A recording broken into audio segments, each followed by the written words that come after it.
இப்ப கூட அமித்ஷா வந்தாரு, தெளிவாக கலைந்து பேசி இருக்கலாமே. அண்ணாமலை தான் தேசிய ஜனநாயக கூட்டணின்னு முன்பு பேசினார். இப்ப தேசிய ஜனநாயக கூட்டணிக்குள்ள அதிமுக போயிருக்கு. அண்ணாமலை சொல்றாரு எடப்பாடி பழனிசாமி தான் முதலமைச்சர்னு. அமித்ஷா ஏன் வாய மூடிக்கொண்டு இருக்கிறார்? அமித்ஷா பேச மறுப்பதனுடைய மர்மம் என்ன? ஏன் தேசிய ஜனநாயக கூட்டணியினுடைய முதலமைச்சர் வேட்பாளர் அதிமுக தலைமையில் தான் கூட்டணி இவர்தான் என்று அழுத்தமாக பதிவு செய்வதை எது தடுக்கிறது? ஏன் மீண்டும் மீண்டும் தேசிய ஜனநாயக கூட்டணி என்கிறார்? அப்பன்னா அதிமுகவை கபலீகரம் செய்து விட்டோம், இனி அதிமுகவால் தனி பெரும்பான்மை பெற முடியாது என்கிற நம்பிக்கை அமித்ஷாவுக்கு வந்திருக்க வேண்டும்.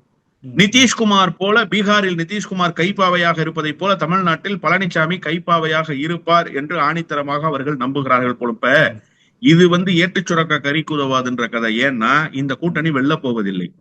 இந்த கூட்டணி அதிகபட்சமாக 30 இடங்களில் வெற்றி பெற்றாலே பெரிது, அரிதிலும் அரிது.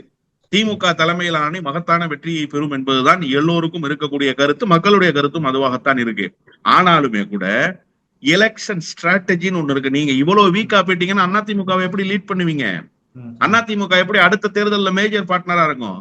நீங்க உங்களை இந்த தேர்தலிலேயே தாழ்த்தி கொண்டே போகிறீர்களே என்பதுதான் அதிமுக தொண்டர்களினுடைய வலியும் வேதனையும். அதை கூட புரிந்து கொள்ள முடியாத நபராக பொதுச் செயலாளராக பழனிசாமி இருக்கிறார் என்பதுதான் யதார்த்தமான உண்மை.